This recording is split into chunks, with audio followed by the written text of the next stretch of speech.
Yes, welcome to episode 12 of the Chalk Dinosaur podcast. I am your host, John O'Halloran. This music that's playing right now, it's called the Sunset Strings, Italian film music. It was a vinyl I got at Half Price Books.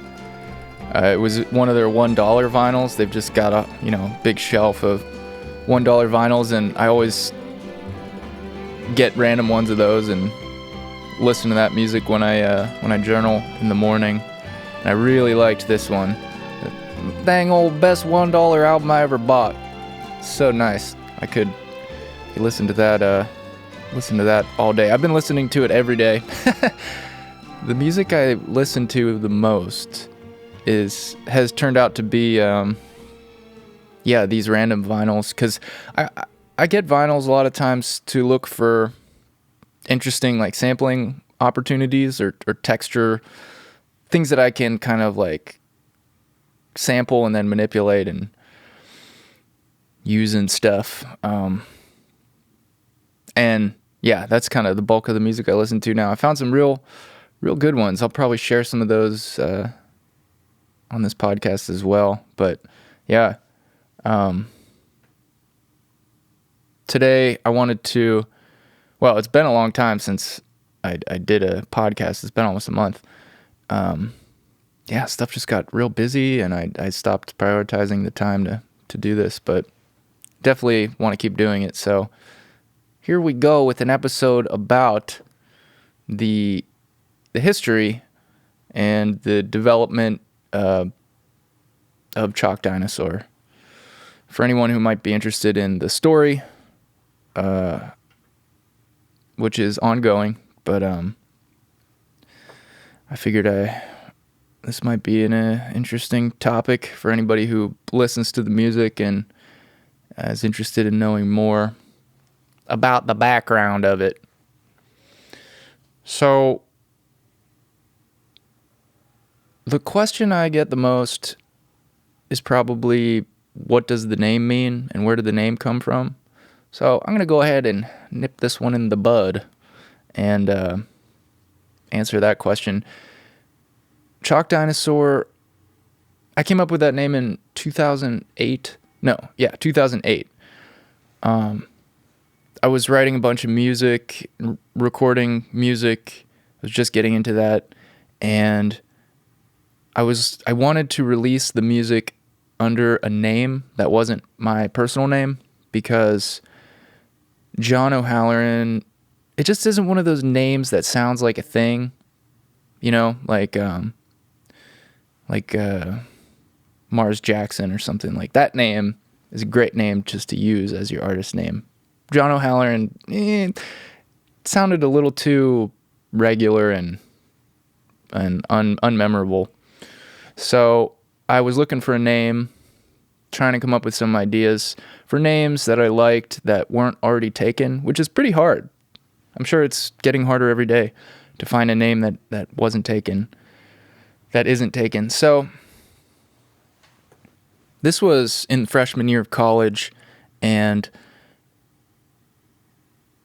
Chalk Dinosaur was one of the options I came up with that wasn't taken, and the meaning behind it, I guess, was rooted in this extreme wave of nostalgia that I got when I first went to college. First time moving out of the house, this wave of nostalgia hit me that, my childhood is over, and, we're starting a new chapter now, but that was the first time in my life that I'd really ever felt that feeling so strongly of like, wow, that period of my life is over, and life is moving forward, and I'm an adult now. So I was writing a lot of music with those kinds of, a lot of nostalgia, and the Chalk Dinosaur name is kind of just a nostalgic childhood imagery thing.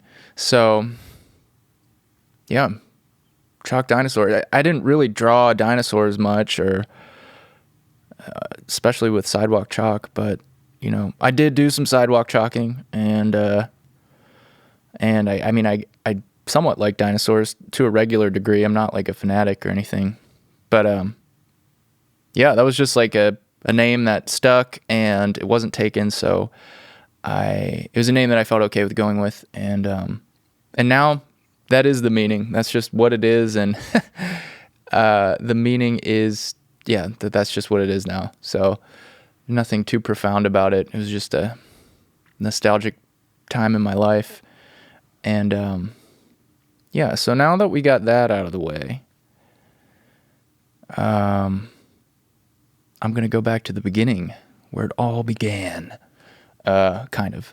But I guess my musical background, I began playing violin when I was 5. And one of my earliest memories was standing on this floor mat where the teacher had drawn outlines of where my feet should go. And I was holding a cardboard violin, like a violin made of cardboard and a cardboard bow. Like they didn't, I wasn't given a real violin at first. They showed me how to hold the instrument and how to like have the right posture before I was able to like start playing with an actual instrument. And I remember that one of the vivid memories was getting the lesson with the cardboard violin. It was the Suzuki method, which turned out to be very helpful for me, forever, because it developed my ear. That method of violin is very focused on listening. We had to do a lot of listening, and it really focuses in on listening, which turned out to be a very, very important skill for any kind of musical stuff. So yeah, and it was it felt intense at the time. Like it was a pretty serious endeavor as a young child. And I think my favorite part about when I played violin when I was a kid were the improvisation lessons. Every week I would have a lesson, and then during the week I'd have a lesson. Then on Saturday we'd have a group lesson, where we would play as a group with, all of the students of this teacher, Celia. And then there was another lesson that was like an improv session with some of the players, led by a different teacher. I think her name was Lisa. And I remember those were really fun. I really liked those. And that was my favorite part for sure of the violin when I was growing up. And I played from when I was 5 to when I was 9. So in 4th grade, I stopped to pursue a career in football, because I loved football and I wanted to become the next Barry Sanders. And I really wasn't feeling the violin anymore. Wasn't really, just didn't want to do it anymore. So quit the violin and started playing football. Loved that. And then my friend Steve Bezak, me and him decided we were going to play clarinet in the band, the school band. So we joined the school band in 4th grade and played clarinet. That was the only year I played clarinet, but it introduced me to the woodwinds. And when I got to middle school, I switched to the alto saxophone, and I played that for all of middle school. And when I was in elementary school, I also got real obsessed with tying flies for fly fishing. Got super obsessed with that with my brother Joe. We just went all in on that, and we're just reading all the books we could find and just nonstop tying flies. And I only went fly fishing once or twice, but I more so just loved tying the flies and making those. And, that was one of my early obsessions. That might be my first, like, super obsession, tying flies. Yeah. So, back to middle school. I picked up the sax, and I played that throughout middle school. I went to St. Teresa's Catholic middle school. Elementary school, I went to North Allegheny, a public school, and then I went to a Catholic school for middle school. Played sax for all 3 years. Got pretty good. I enjoyed that a lot. Also at the time, got really into robotics because Lego, they released a line of Legos that was called Mindstorms, and it was like a robotics kit, in the Legos format, but it had motors and gears, and it had all these really cool things that you could make machines out of, and then it had this brick that was like a brain, and you could program it.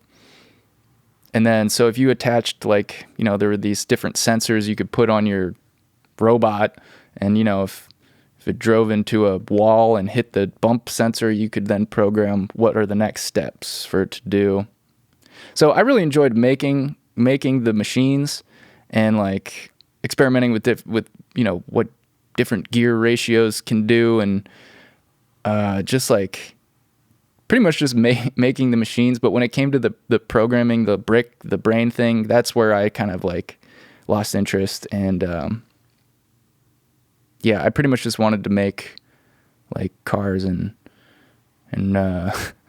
stuff like that. But I didn't get into the programming side of it, and that's where I kind of lost interest in that. So when I got to high school, I don't know why I made this decision, but I quit playing saxophone, and I decided I wanted to play violin again. So in high school, 9th grade, I started taking lessons again with one of my old teachers, Pablo, and I joined the North Allegheny Strolling Strings Orchestra.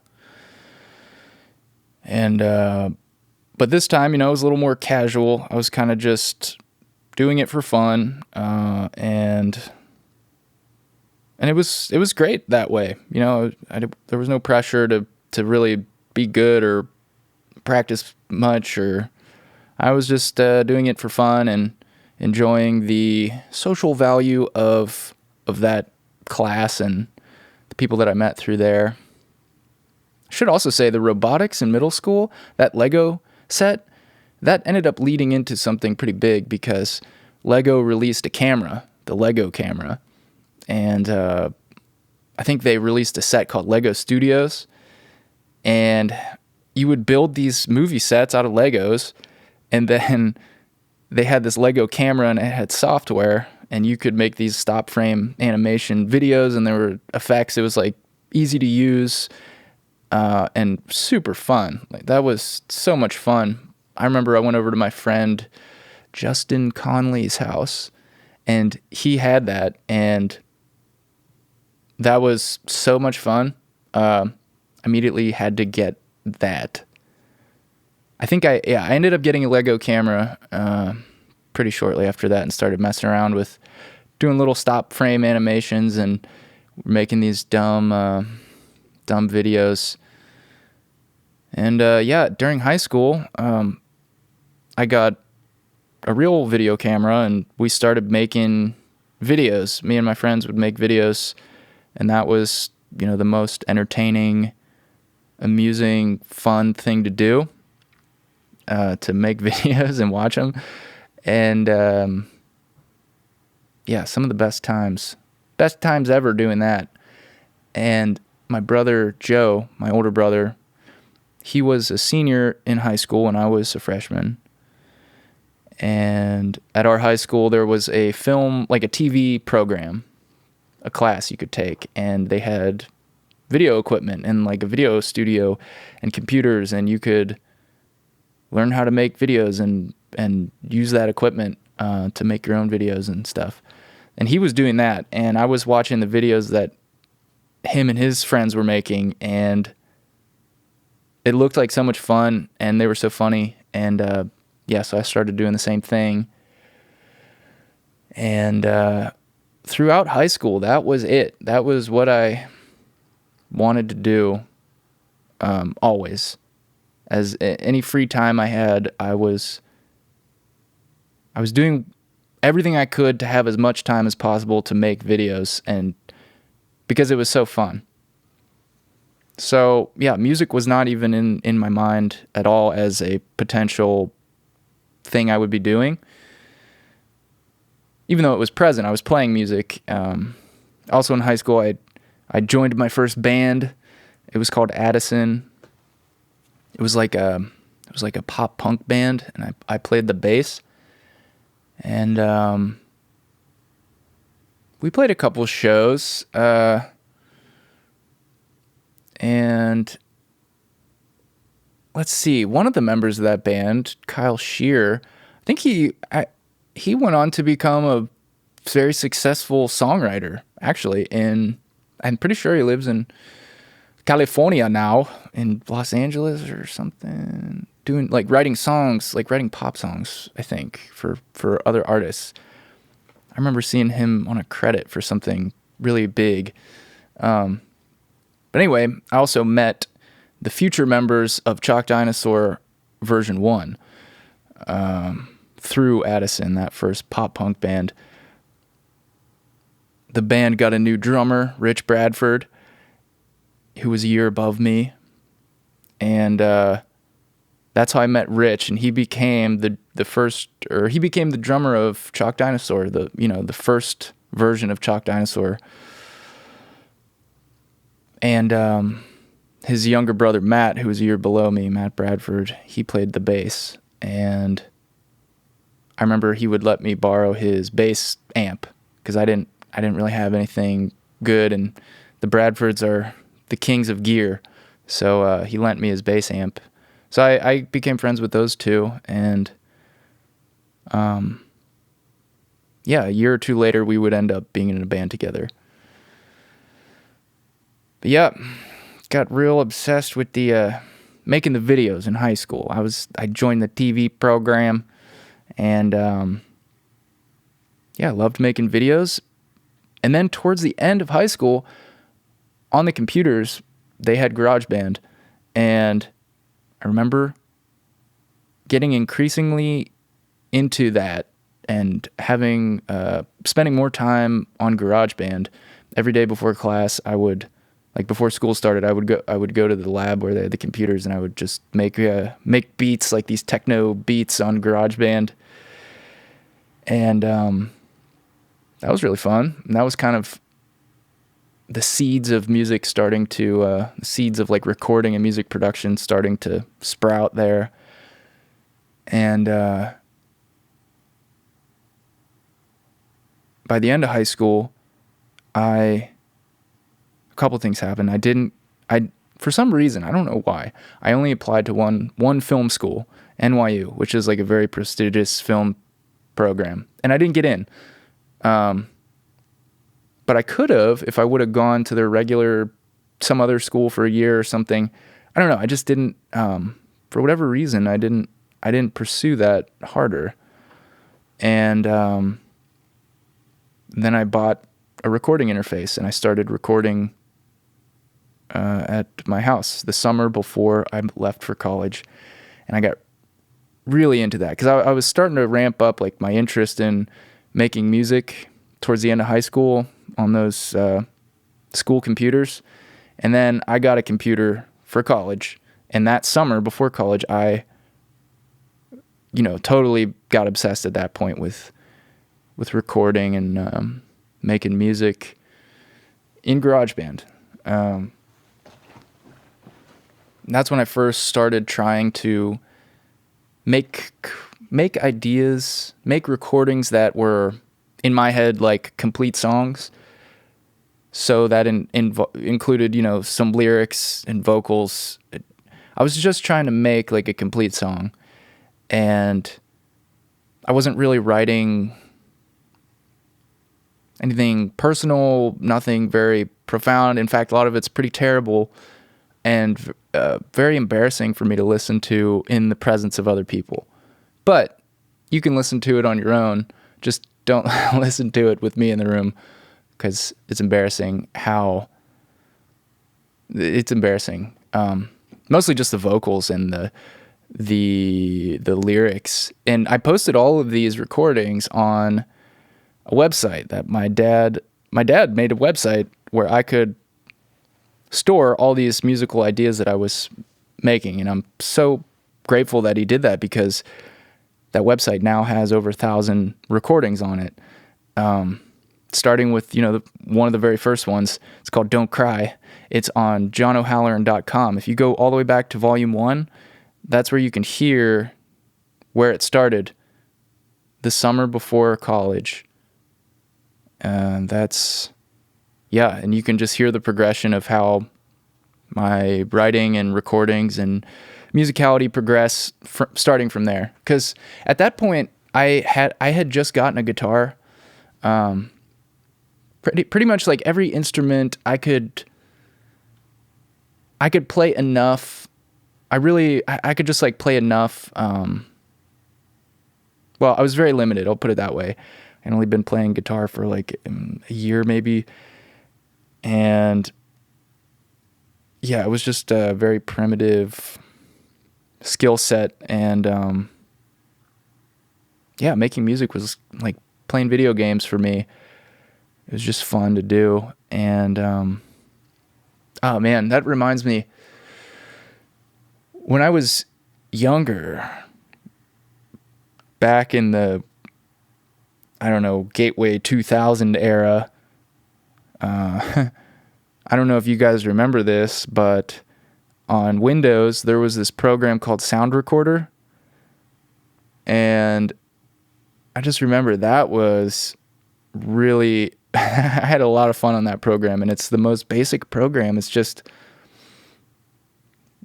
a record button. It's just like, a sound recorder. And then there's some effects that you can put on it. And those were so fun to play with, like slowing. I used to do all these little experiments on it. Like I would say stuff really slowly and then I'd speed it up and see if it would sound like a normal cadence when it had the high pitch. And then I would do the same thing and slow it down, like talk really fast and slow it down and see if it sounded like a normal speech, but with a lower pitch. And then I would try to say words backwards, and then I would reverse it to see if it sounded like a normal speech when it was reversed. So like Retsu, Retsim, I think that's Mr. Twister backwards. Mr. Twister is the name of a fishing lure brand. I was really into fishing in my childhood. And it always sounded super demented and weird when you would say a word backwards and then reverse it. So it would say it forwards, but it sounded really weird. If I can find any of those, I'll play some. It was just fun to record and listen. I don't know why. That was just always captivating to record. I mean, video, audio, to have that captured and then like listen to it. Anyway, where was I? Yeah. College. So that's when I really got obsessed with recording. And writing songs. I was, trying to make songs that were complete, I guess, which meant in my mind at the time that it had lyrics. It had just had all the parts of a song. I didn't know I didn't have a plan for any of these, or I was just making them for fun, and definitely thought I would get someone else to sing if I ever did any kind of musical project. I was recording all these as placeholders, and eventually it just became not a placeholder. But they're pretty bad. Probably the first 20 or 30 are pretty embarrassing. But then they start to get, the thing is too, with all these early recordings, there's always something about it that I really like. Usually the part that's embarrassing to me is the lyrics and the singing. And I'm pretty amazed that I kept going, because I don't know, it was rough in the beginning, but I kept going and it got better. And that in itself, just like being able to hear a progression, feel like you're making progress is really motivating and inspiring. Once you start to, once you figure out that you've learned something and that, this sounds better, you've made some kind of little jump and now your music sounds better than it did before. And that continues today. That just every little thing you learn or advancement you make just feels good. Which I guess that speaks to maybe human nature as a whole and just the satisfaction of progression and growth. But anyway, what do we got here? Yeah, you can check out all of my recordings on johnohalloran.com. Yeah, if you go back to the beginning, you can hear the whole progression and what happens. And then at a certain point, I think after I forget how many, but that's when I got in 2012, that's when I got not hired, but that's when I started doing work for TV stuff, writing a lot of background music for reality TV shows. If you ever noticed reality TV shows, the music changes, every 5 to 10 seconds, it seems like. And a lot of times it's just faintly there. You don't even really notice it.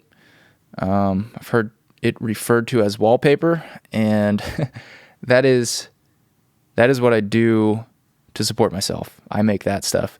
And, I put all of those up on my website, my kind of like my personal reel. And so you can hear all that stuff too. But the first, couple dozen volumes are, songs that I wrote for me.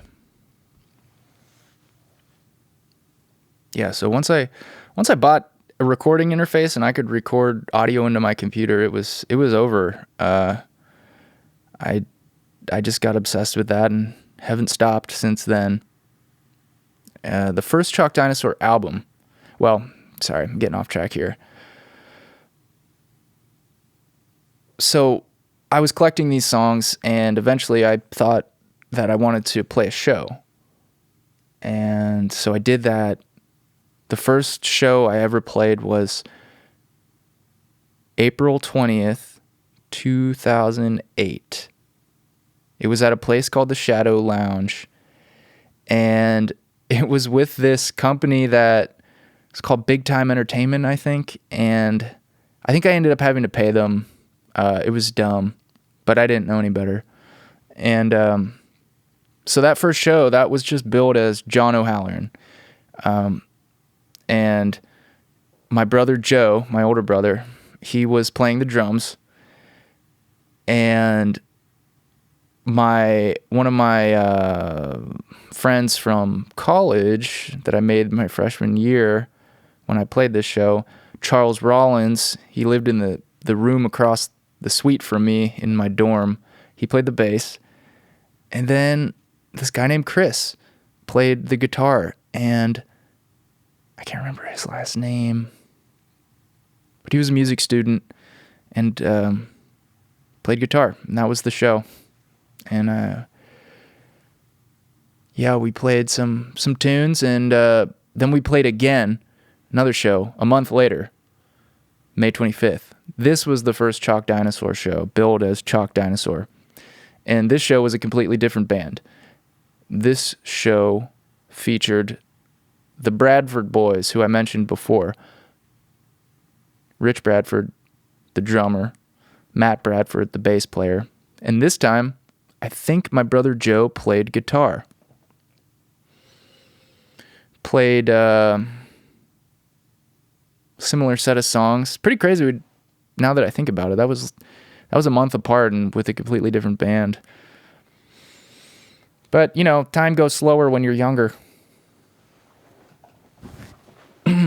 So anyway, that was the first show. And then, we kept it rolling for kept playing Chalk Dinosaur shows. I would call that version 1.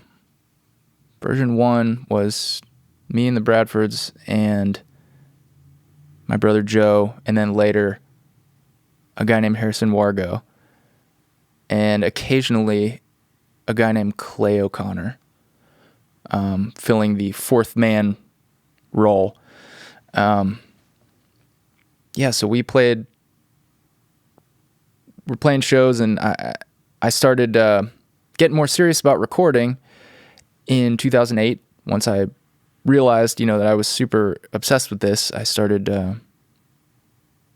looking for ways to improve my quality and my techniques and stuff. So, I bought a multi-channel interface so I could record real drums, and eventually then I bought a nice microphone preamp, PreSonus ADL 600, which I thought would be the silver bullet and make my stuff sound like quote unquote professional. Which it definitely helped. I still use it today. I think my parents split that with me, which was amazing because that was expensive. But with that stuff, that was kind of an investment in the first Chalk Dinosaur album, which came out in 2009. It was a self-titled album. I'd made demos of all these songs, and then I re-recorded them with the good gear and then released those. So on johnohalloran.com, you can hear all the demos, and then if you listen on Spotify, those are the re-recorded high-quality versions. And I was always amazed at how a lot of times the demo I would like better, even though it was recorded and performed in an inferior fashion and the sound quality was inferior, but the feeling was hard to capture when you would re-record something. Anyway, so the first album came out in 2009. Chalk Dinosaur version 1.0 was rolling along, playing a lot of shows, it felt like. But they were all around Pittsburgh, it was all local shows. We played in Slippery Rock once, and we played in Allegheny College in Meadville once. But other than that, we never played outside of Pittsburgh. And the second Chalk Dinosaur album, called Still Here, that got released in 2010. And then at the end of that year, I'm not sure if we played any shows in 2011 or if we stopped at the end of 2010, but we stopped with the live shows at that point. Kind of got to a point where it was kind of just feeling more like a burden, and there wasn't much passion in it. And it seemed like everybody kind of lost interest in it, or kind of lost the desire to really push with it. So we stopped. And about that time was when I went to my first music festival, Bonnaroo, in 2010. And that was a pretty life-altering experience. That was the first time I'd ever seen music on that scale, with that production quality and all those different kinds. And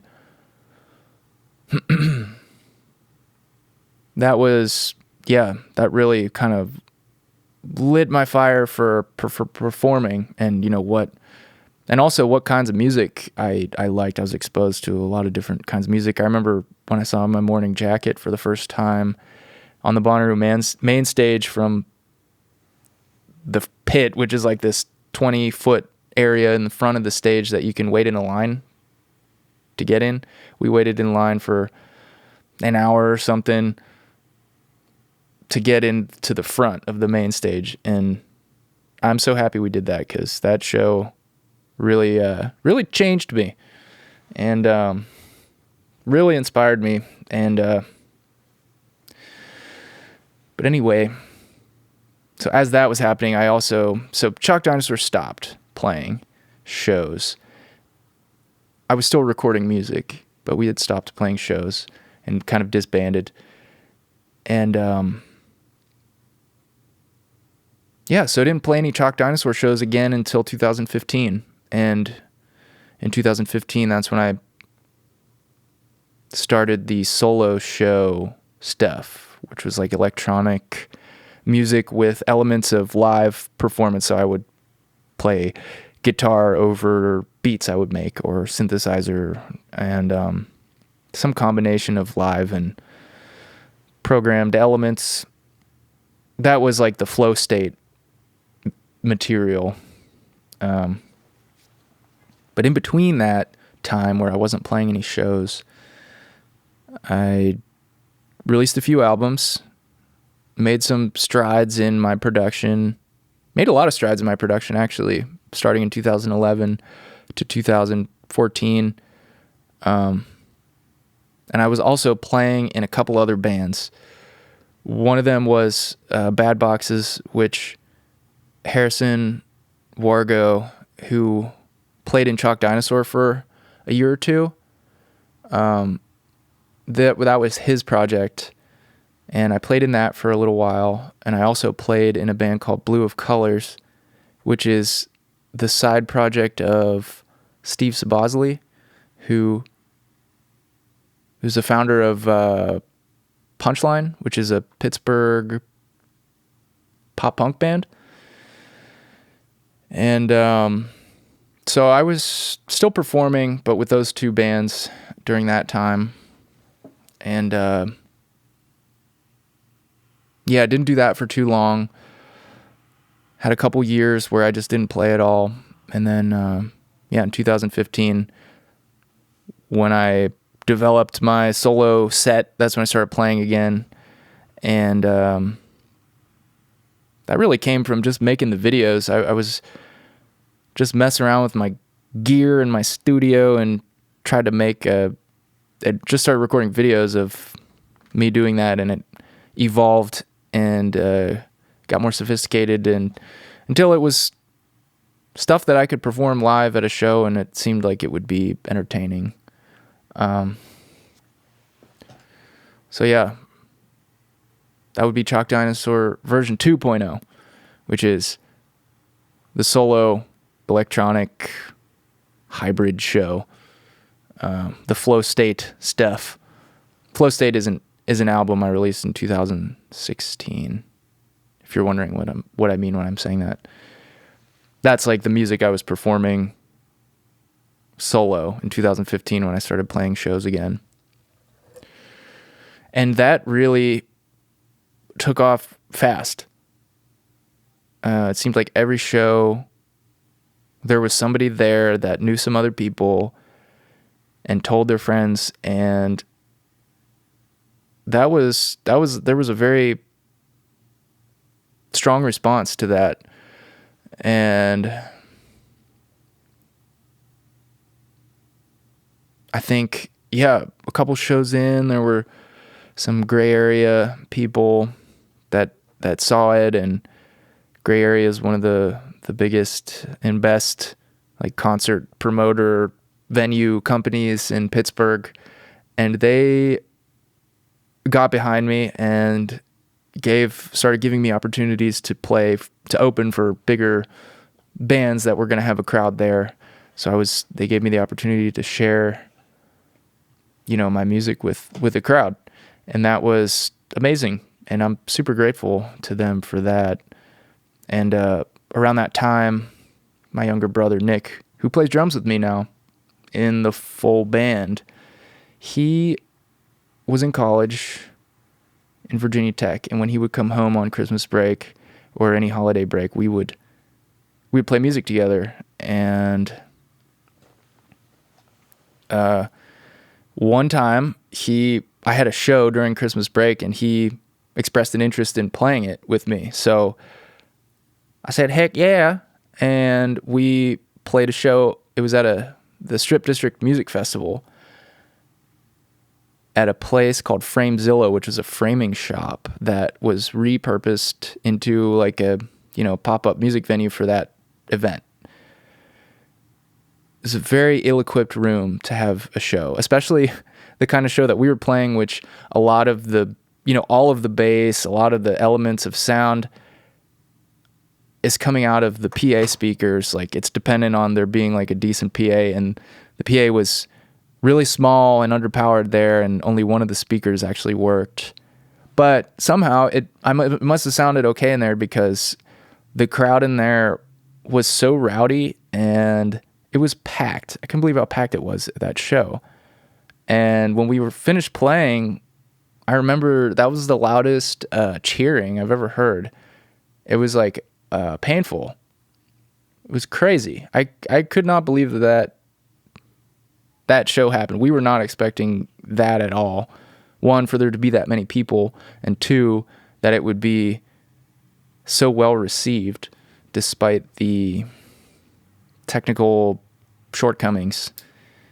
And yeah, that was just a crazy alignment of things. I think Recluse was playing that show too. There was just a ton of people at that show that I would end up, that were just very influential people, I think. And it was like, that was the right place to be for us. And how, I don't know exactly how we ended up there in that room, but that was the right room for us. And that was, we always talk about that, how crazy that show was, and how many people were at that show. Like, it just blows my mind how that out of any show was like the stars aligned for that show. But anyway, that was the first show that Nick played with me. So then it was me and Nick, and I'd be playing the beats and playing guitar, and Nick would be playing the drums. And then we got invited to play Farm Jam festival in Brookville, PA, and that really opened my mind up a whole ton to all of the great musicians that are in Pittsburgh that I didn't know about. That's where I saw the Clock Reeds and the Common Heart, and that's where I met all of the people that would really inspire me that were from Pittsburgh. Farm Jam, is always a super inspiring event to go to. And so first year it was just me performing. Second year, me and Nick. And I think Andrew might have played the second year for a couple songs. Andrew is the bass player of the full band, the current band. Andrew Belcastro is the bass player. And he grew up across the street from us. So me and Nick and Andrew, we would play all the time in the basement because there's just like instruments down there, because my brother played drums, my older brother, and my oldest brother played bass.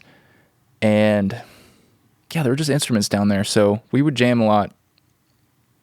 And eventually he started to get worked into the show. And so this was version 2.2, adding a bass player. It's now 3 people. And we'd kind of do our sets like whatever we had prepared. So I would do some stuff by myself, and then I would do the stuff that I did with Nick, and then what we had prepared with Andrew as a 3-piece, we'd do that. And then around that time, John Henderson got in touch with me through Facebook. He sent me a message saying that he liked the music and that he would love to get together to jam sometime or collaborate. And he sent me a link to his SoundCloud page, and he had a ton of ideas, musical ideas on his SoundCloud page. And, and the ideas on his SoundCloud, they're all like melodic theme kind of ideas. And so I really didn't have a grasp of how good of a guitar player he was until he came over to jam with the members of his other band, the Buckle Downs. he came over with Damien, the bass player of the Buckle Downs, and Dave, the keyboard player. And yeah, we had a jam session, which was recorded, and it was, our minds were blown, me, Nick, and Andrew, because yeah, it was such a good jam session. And so ever since then, we were getting together with Damien and Dave and John, and then eventually it was just we were getting together with John. And yeah, we were all really blown away at how well his guitar playing, how good it was, and how well it fit with, matched our styles and our tendencies and stuff like that. So we started playing with him more, and I made a collaboration with him on the album Star Blazer. It's the first collaboration I did with John. It's called Entropic Motion, off the album Star Blazer. He sent me some guitar loops that he made, and then I arranged them and added a bunch of stuff like drums and bass, and we kind of developed it from there, and then really liked how that song turned out. And we were looking for ways to get John involved in the live show, because we needed to make that happen somehow. And I think we kind of did it the same way that Andrew got involved. The first show John played with us was at Farm Jam. Yeah, a couple years ago. 2 years ago, I think. And he played, I think, half the set with us. Part of the set was just me and Nick. Part of the set was me, Nick, and Andrew, I think. And then part of the set was all four of us.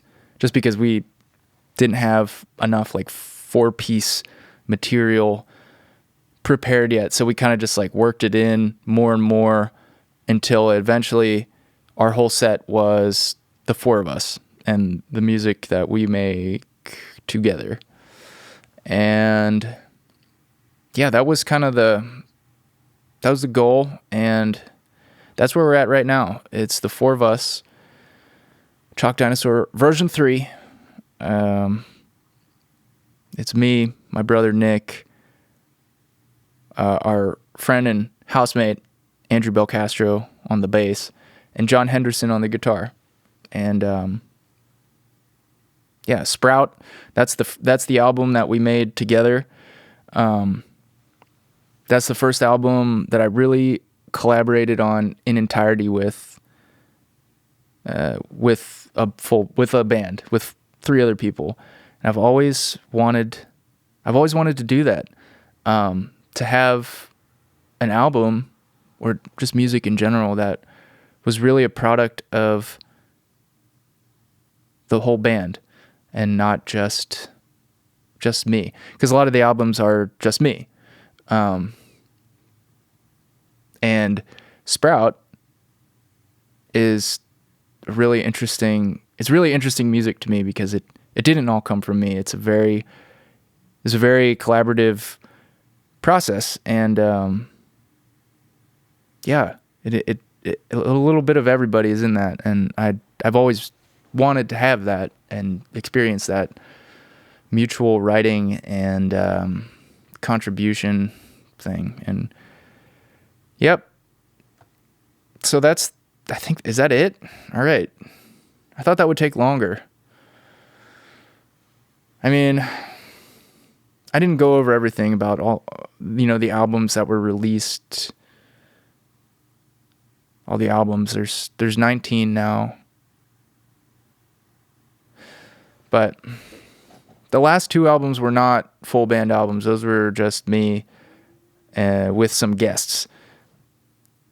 But we are currently working on the next full band album, putting that together. But in the meantime, I've got music to release while we work on that. Yeah, so that's it. That's the history. And I think I guess I could talk about we just played in Chicago. That was the first time we played there. It was a one-off show in Chicago, which is odd. But there was a reason for us doing it. And the reason being, we got into a booking agent contacted us, booking agent from a very large booking agency. And through him, he got us hooked up with this other guy who was putting together this show. And he asked if we wanted to play. And, the band Chachuba was a very fitting style for us to be playing with. And I don't know, it felt like a knock at the door. And we thought, let's answer it and see what happens, because, this booking agent that books this other band that, I feel that we're at, the same level.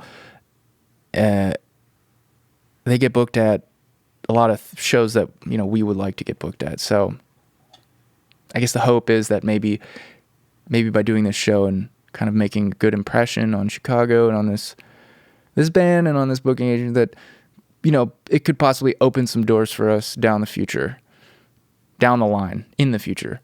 So we'll see. Plus, it ended up being just a fun trip because we played on Friday, and then we ended up just hanging out in Chicago till Sunday.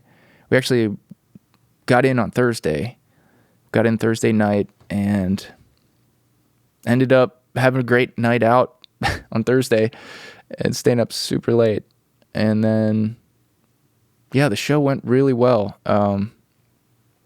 We made a great impression on Chicago, which I'm very happy about.